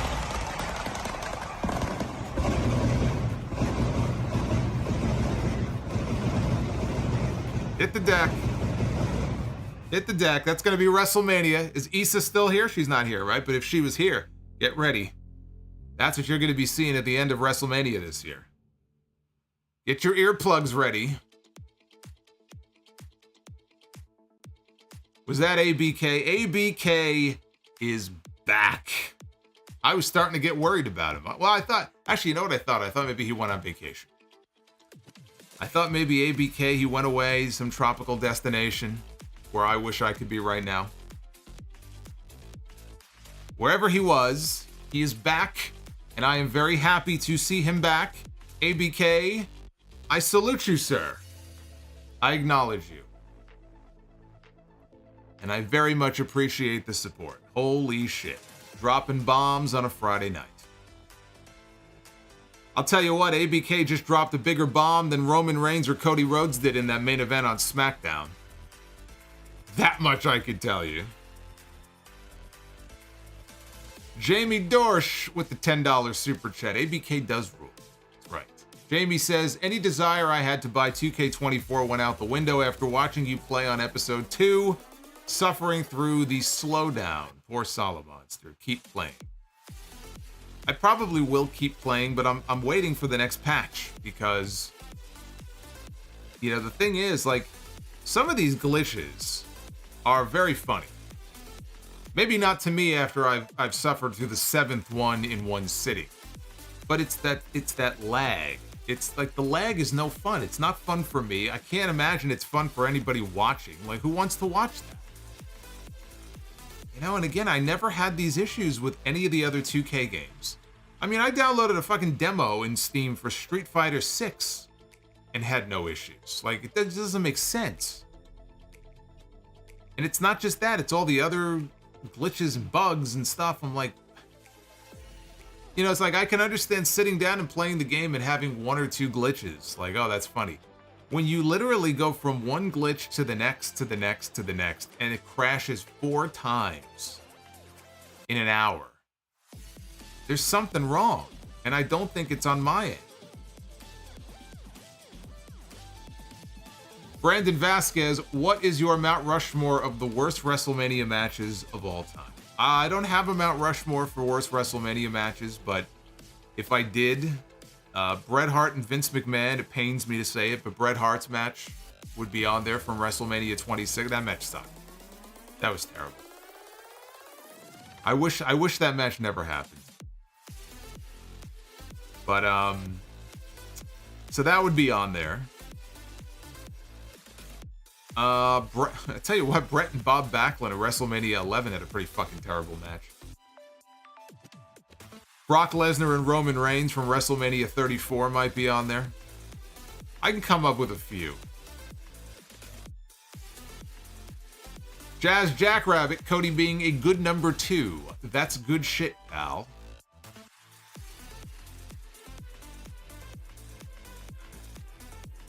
It's very important. Very important to be number 2. Usually at least in the morning and then again at night. JDF VA, 2K24 runs fine on consoles, but on PC, yeah, there are problems. Arabian Night, in the last year... Boy, that's creepy. Look at that super chat. In the last year, the wrestler I wish I misread that. In the last year, the wrestler I wish went to WWE was Jay White.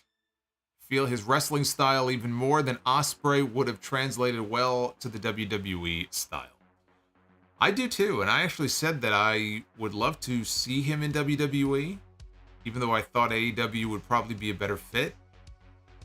I was intrigued by the possibility of Switchblade in WWE. But you got to remember, when he made his decision to sign, I think Vince was still around, or Vince had just forced his way back in. Who knows if that played into his thought process. There was a report about them having a hiring freeze. Yeah, the man's got to work. So if they had a hiring freeze, and the old fucker was back, then the decision was easy. You could either wait until WWE decides to hire people again, and then go back and work for Vince McMahon, who I don't think Vince McMahon would understand Jay White. You could either wait and do that, or you could look to your right, and there's Tony Khan waving a bunch of money at you saying, here, come to Papa. So I'm not surprised that Jay White made the decision that he did. I would have done the same thing. Paul Carpenter. I was there in Buffalo when the Rhodes brothers beat the Shield. It was a great match live, and great to see Dusty live. It was a great match on TV too. Devin from New Jersey. If Solo was a wrestler, would he have an entourage? And if so, who would be in it? Noah the Mark, Bret Hart, Luis, and the Dragon of Ra. Oh boy. Can you imagine Luis from the streams in my corner? It'd be like the Rock and Sock connection. We probably would end up becoming tag team champions and becoming like the most popular thing in the company. Just my sheer look of disgust every time he brings up one of these Yu-Gi-Oh references, and I just look at him like, what? That would be something. Chris Mikesell, do you see Jimmy getting the W at WrestleMania 40? Look, the heels are 2-0 in the brother versus brother feuds. Shout out to Owen Hart, my all-time favorite. Well, I don't remember who won. Was it Matt Hardy that beat Jeff at WrestleMania 25? I don't even remember who won that match. Jimmy against Jay. I don't want to make my final prediction this early, because I haven't really had a lot of time to think about it.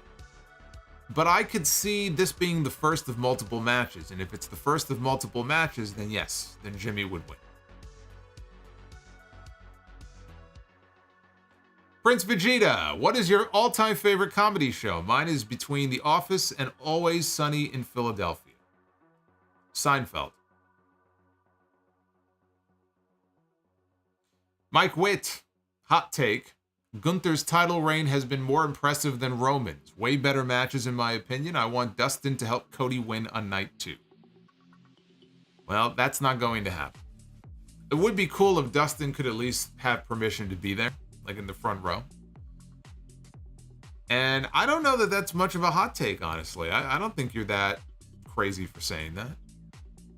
The matches that Gunther has had have been largely excellent. I might actually agree with you. And Roman's had a lot of great matches too.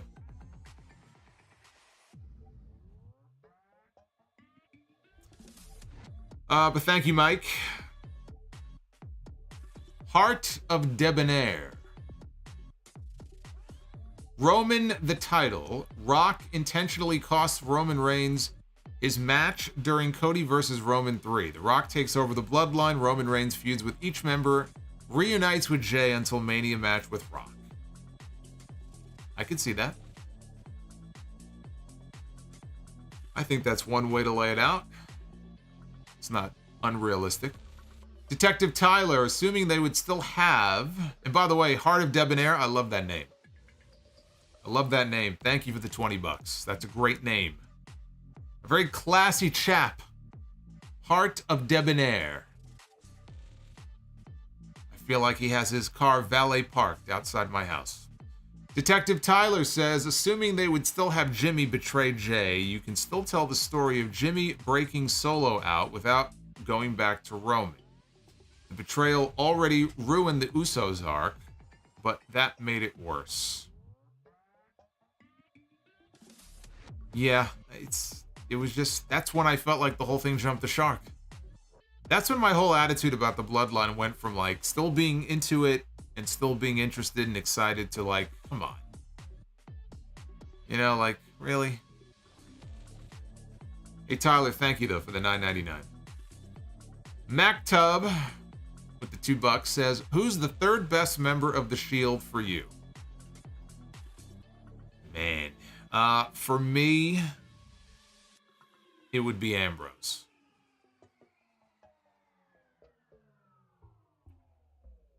ABK, I don't think we did enough to celebrate the return of this man. ABK. It's ABK. Always be killing it. Holy mother of God. ABK dropped a 400.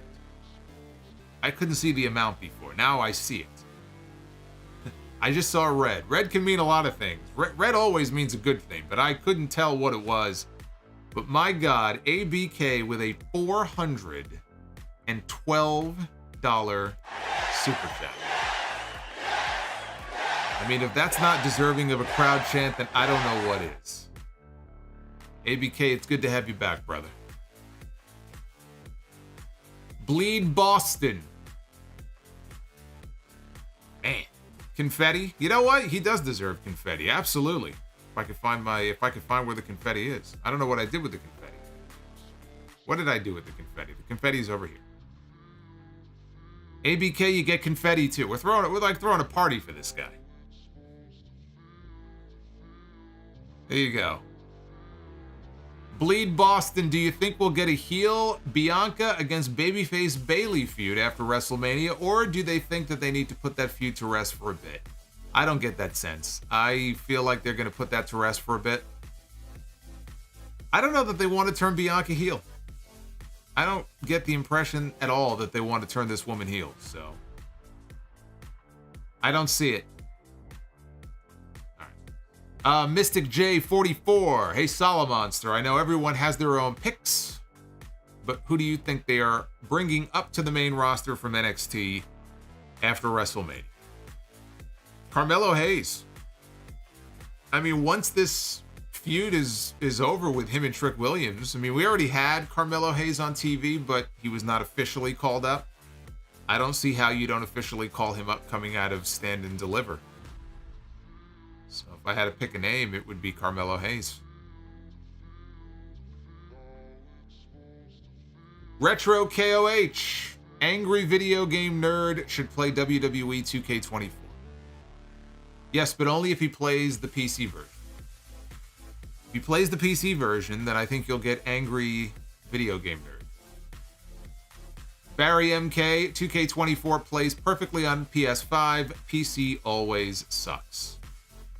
I don't know. I didn't have any issues like this with 2K23. Raph with $1. Hey, Raph, thank you. Where are we on? I haven't even checked the likes, by the way. Have we hit our goal for Be the Booker? We were supposed to hit 400. Where are we? Barry says, did you see what the fans said to Roman? No, I did not. I did not see what the fans said to Roman. What did he say? TK Banks, listening to Bischoff on his podcast talking about, since WrestleMania is now 2 nights, can we see a WrestleMania at 2 different venues? Do you think that can happen? Can it happen? Yes. Do I think it's going to happen? No. That just sounds like a logistical nightmare. There is a reason why they tried it in 1986 and they have not tried it again since. I don't see the need for it. I don't see the need for it.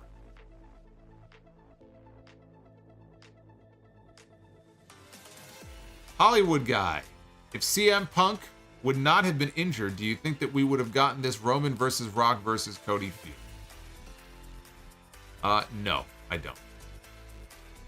I think that was sort of what kicked things off, and everything just sort of cascaded the way that it did. Things would be very different if Punk did not get hurt. Barry says, how do you like the new Bayley shirt? The one she was wearing backstage tonight? I mean, I thought it looked fine. Hey, Golden Lovers, thank you. I'm glad you enjoy the streams. And Mike says, worst match in WrestleMania history was Adrian Adonis against Uncle Elmer, WrestleMania 2. Look it up and watch it. It was horribly ugly. Yeah, but you know what? I'm willing to bet it was very short. The thing about that Bret Hart match with Vince McMahon is it was forever. It felt like it would never end. Honestly, if that match was like 2 minutes, you talk about 2-minute matches on TV. If that match was kept to a very short time, it wouldn't have been so bad. What made it worse was the longer it went, the more sympathy you had for the old man. And that is not what the goal of that match was supposed to be. So, however long Uncle Elmer and Adrian Adonis went, I am sure it was not a very long match. Oz and Glorious, the man, with the $5. Here to give you a like and show my appreciation for the stream. Fuck the Fed for life, though. Hashtag normalize tribalism. Hey, Oz, thank you, man. Keep me posted on that other thing. Barry MK, you need a room full of strangers to acknowledge your bitch ass, is what the fans said. All right, that's pretty funny. I thought you were going to tell me he said something like a slur or something derogatory. Hey, that's fair game. I don't see anything wrong with that. Roman's a heel, so heel away on the heel. Nothing wrong with that. All right, well, you guys told me that apparently we have smashed the goal. The way that Roman Reigns talks about smashing people. Holy shit, yeah, well, we smashed 500 likes. We are currently sitting at 510. That is awesome. So thank you very much for that. The more likes there are, the more people who will discover the videos, thanks to the YouTube algorithm. Gotta always try to stay ahead of the algorithm, which is nearly impossible to do. But thank you. And so on that note, let's be the booker. Ladies and gentlemen, it is now time to be the booker. Hell yeah. Let's do it. Let's book some matches. I'm in a good mood. And it's not even just because of what's in this mug. All right, here we go. Tag team Be the Booker. Here we go. Kick things off the right way here. Oh my God. Of course. Kick things off the right way. You can't kick it off any better than this. We've got the axe. We've got the smash. We've got demolition. 3-time WWE Tag Team Champions. Demolition. That is how you kick off Be the Booker. Well, WWE won't book them, so I will. Demolition going to be taken on. Oh, no.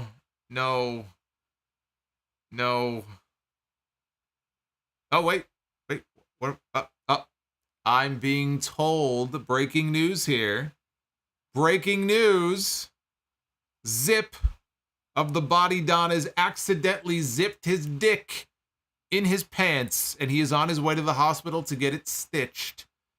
Don't you hate when that happens? So because of injury, we have to select a new team. Poor Zip, man. I told him you got to watch those zippers. Ugh. Sends a shiver down your spine, don't it? All right. Demolition going to be taking on the Alpha Academy, Chad Gable and Otis. There we go. That's better. That's much better.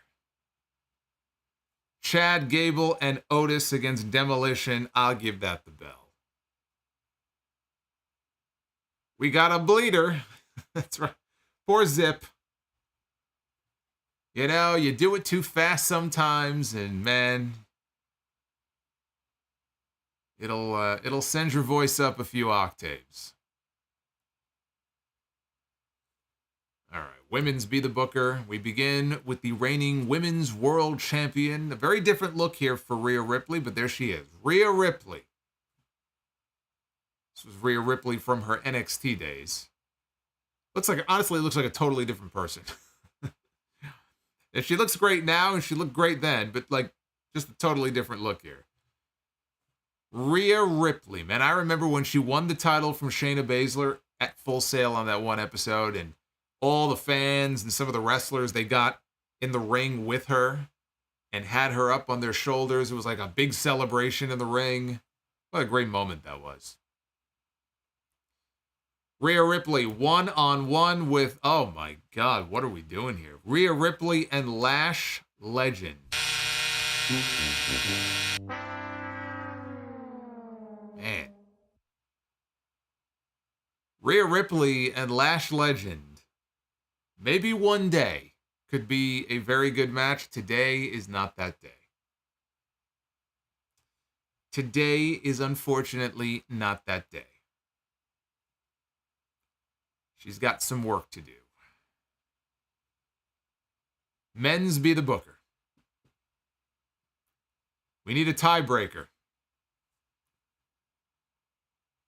We begin with the American Nightmare. Cody Rhodes, torn pec and all. Look at that pec. Look how purple it is. It's purple. That's the worst purple nurple I've ever seen in my life. Cody Rhodes, who was an absolute maniac for actually wrestling in that match with a torn pec, and admits that it was a stupid thing to do and he almost vomited during the match, which kind of would have killed the aura I think that he was going for in that match if he would have just vomited all over the ring. But that's one half of the WrestleMania main event. And he is one half of our main event, and it will be Cody Rhodes taking on the American Dream, Dusty Rhodes. Wow. Wow. What are the chances? Cody is in tears as we speak. He's already getting emotional. Just the thought of this has tears streaming down his face. What are the chances that we get Cody Rhodes against Dusty Rhodes? Holy shit.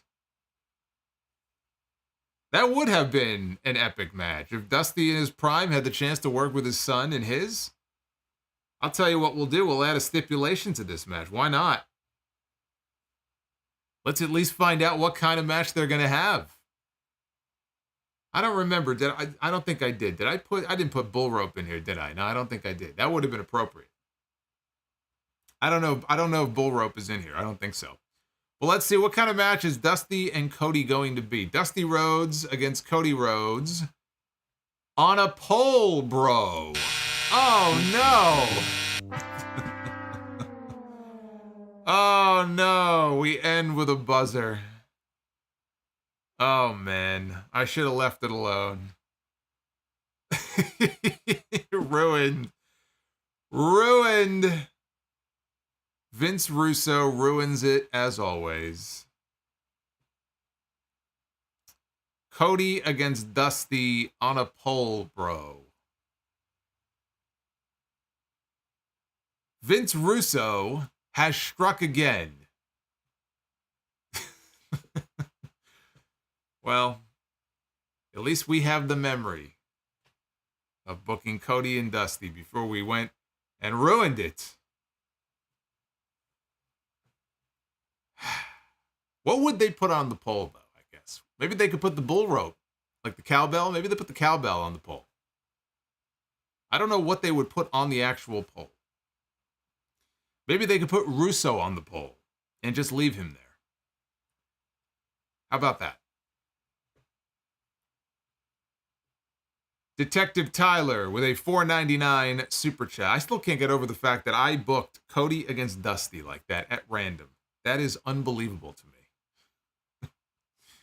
Detective Tyler says, it's still absolutely insane to me that Kevin Owens has 2 WrestleMania main events under his belt. Love Kevin Owens. I bet if you were to ask Kevin Owens that, he would also think that that was pretty insane. Not only did he have back-to-back WrestleMania main events, but think about the main events that he had. One of them was against Stone Cold Steve Austin, who had not wrestled a match in almost 20 years and was like his idol. And then the following year, a tag team match for the first time in WrestleMania history since the first WrestleMania headlined the show. And it was the first time that the tag team titles were ever defended in the main event at a WrestleMania. And he got to team with his best friend, which they had never done before in WWE in challenging for a tag team title. And they won. Like, honestly, there's no topping that. Kevin Owens can wrestle another 10 years in WWE. And that will never, ever be topped for him. Like, how do you top that as a back-to-back? Like, you don't. It just doesn't happen. And Skywalker with the $9.99 says, what are your thoughts on Ronda Rousey's comments on the WWE? And can you pinpoint what match did she stop losing her debut pop to no reaction? I'm going to get into the Ronda stuff on Sunday. It's too much to get into here. I have that slotted in for the podcast. What I will tell you is that her first run, when you look back at that first run, as compared to the second run, is night and day. The second run was far worse and never clicked. And you could kind of tell there towards the end that she just didn't give a shit. And she put over her friend on the way out. She lost to Shayna at SummerSlam, and that was it. She was done. So her second reign was really no good. And part of it also was how they booked her and how they positioned her. But yeah, she had a lot of controversial things that really, if you think about it, aren't so controversial, some of what she said. But she had a lot of things to say about WWE and Vince McMahon and Bruce Pritchard and John Laurinaitis. And I think if there's one thing that all of us can agree with Ronda Rousey, even if you don't like Ronda and you think she's terrible or a terrible human being and she said other things, other terrible fucking things in her life, yes, she has. But if there's one thing that I think all of us can agree on with Ronda Rousey, it is fuck Vince McMahon and fuck John Laurinaitis. That much I would like to think that all of us can at least agree on. And on that note, I will bid you farewell. Thank you for making this a very fun stream. Shout out to all of the folks here, all 1,100 plus of you hanging out with me on a Friday night. Shout out to ABK for the 400 bomb. Holy crap. And everybody else as well. Some good questions in there. Live on Monday night is where I will be with you again here on YouTube after Monday Night Raw. But of course, before that, we have episode 853 of the podcast on Sunday. I will talk more about Ronda, and I'll go through those slammy categories. And I will also be reviewing the Freebird Terry Gordy episode of Dark Side of the Ring. Hope you guys have been enjoying those reviews, by the way. And you will be happy to know that this week, we don't have to talk about bullets and ball sacks. That was last week. So that's a good thing. Terry Gordy wasn't sitting at home getting his balls shaved by Mama Gordy. So you don't have to worry about any of those stories this week. But it was still a good episode. So that'll be on Sunday. Until then, be well, stay safe, have a great weekend, and come on back the next time and join me for more live sound off here on YouTube. Till then, take care, guys.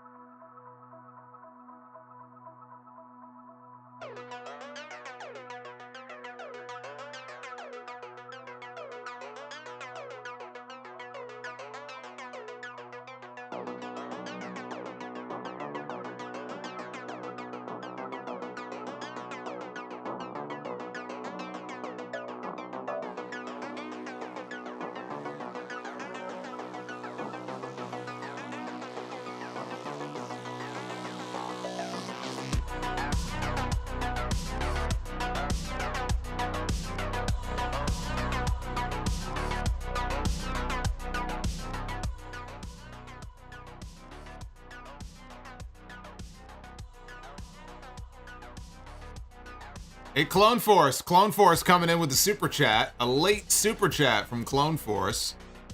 Wants to know, will fans boo Cody at WrestleMania or will he be fine? He's gonna be fine at WrestleMania. Cody's gonna be just fine. Don't worry about Cody at WrestleMania. Have faith. I'll see you guys soon.